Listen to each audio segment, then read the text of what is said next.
श्रीगणेशाय नमः।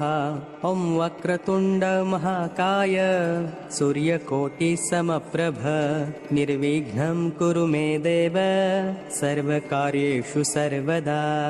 ॐ गुरुर्ब्रह्मा गुरुर्विष्णुः गुरुर्देवो महेश्वरः गुरुः साक्षात् परब्रह्म तस्मै श्रीगुरवे नमः। ॐ सरस्वती नमस्तुभ्यं वरदे कामरूपिणीं विद्यारम्भं करिष्यामि सिद्धिर्भवतु मे सदा। ॐ सर्वबाधा विनिर्मुक्तो धनधान्यः सुतान्वितः मनुष्यो मत्प्रसादेन भविष्यति न संशयः।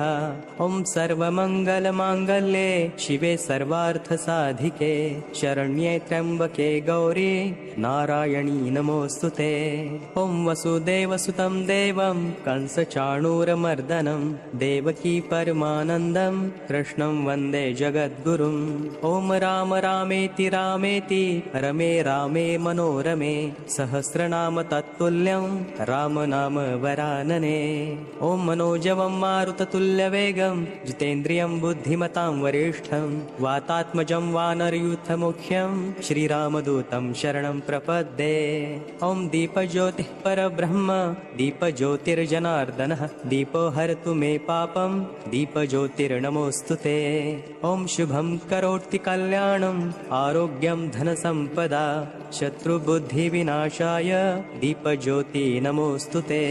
ॐ सर्वेऽपि सुखिनः सन्तु सर्वे सन्तु निरामयः सर्वे भद्राणि पश्यन्तु मा कश्चित् दुःखभाग् भवेत्। ॐ अस्तो मा सद्गमय तमसो मा ज्योतिर्गमय मृत्युर्मा अमृतं गमय।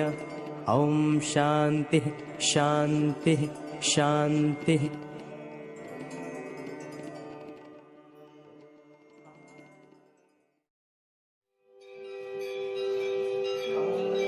श्रीगणेशाय नमः।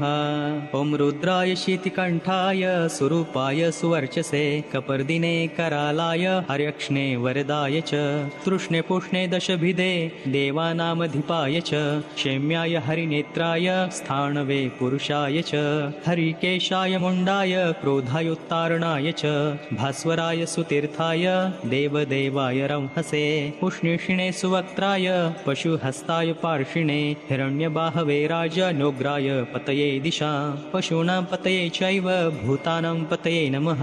वृषाय मातृभक्ताय सैन्यान्ये मध्यमाय च महात्मने चानङ्गाय सर्वाङ्गाय प्रमाथिने तथा रुद्राणि पतये पृथवे कृत्तिवाससे कपालभूषणे नित्यं सुवर्णमुकुटाय च महादेवाय कृष्णाय त्र्यम्बकाय हराय च क्रोधनाय नृशंसाय मृत्तवे बाहुशालिने दण्डिने द्रुततपसे तथैव क्रूरकर्मिणे सहस्रशिरसे चैव सहस्रचरणाय च विरूपाय स्वरूपाय महारूपाय दंष्टिणे पिनाकिनं महादेवं महाभोगिनमव्ययं त्रिशूलपाणिं वरदं त्र्यम्बकं भुवनेश्वरं त्रिपुरघ्नं त्रिनयनं त्रिलोकेशं महोजसं प्रभवं सर्वभूतानां धातारं धरणीधरम् ईशानं शङ्करं शर्वं शिवं विश्वेश्वरं भवम् उमापतिं पशुपतिं विश्वरूपं महेश्वरम्।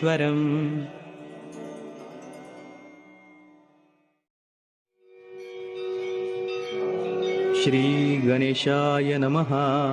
ॐ नमो भूतनाथं नमो देवदेवं नमः कालकालं नमो दिव्यतेजं नमः कामभस्मं नमः शान्तशीलं भजे पार्वती वल्लभं नीलकण्ठं सदा तीर्थसिद्धं सदा भक्तरक्षं सदा शैवपूज्यं सदा शुभ्रभस्मं सदा ध्यानयुक्तं सदा ज्ञानतल्पं भजे पार्वती वल्लभं नीलकण्ठं श्मशाने शयानं महास्थानवासं शरीरं गजानं सदा चर्मवेष्टं पिशाचं निशोचं पशूनां प्रतिष्ठं भजे पार्वती वल्लभं नीलकण्ठं फणिनागकण्ठे भुजङ्गाद्यनेकं गले रुण्डमालं महावीरशूरं कटिं व्याघ्रचर्मौ चिताभस्मलेपं भजे पार्वती वल्लभं नीलकण्ठं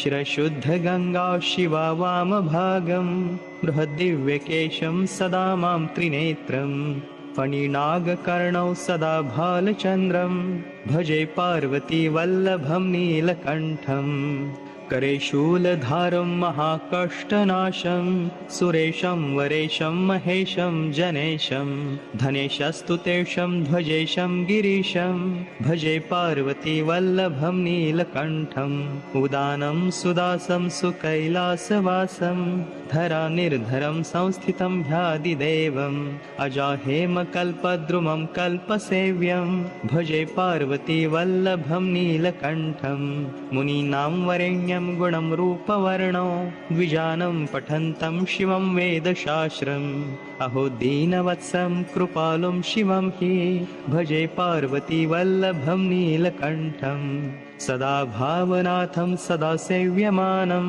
सदा भक्तिदेवं सदा पूज्यमानं मया तीर्थवासं सदा सेव्यमेकं भजे पार्वती वल्लभं नीलकण्ठम्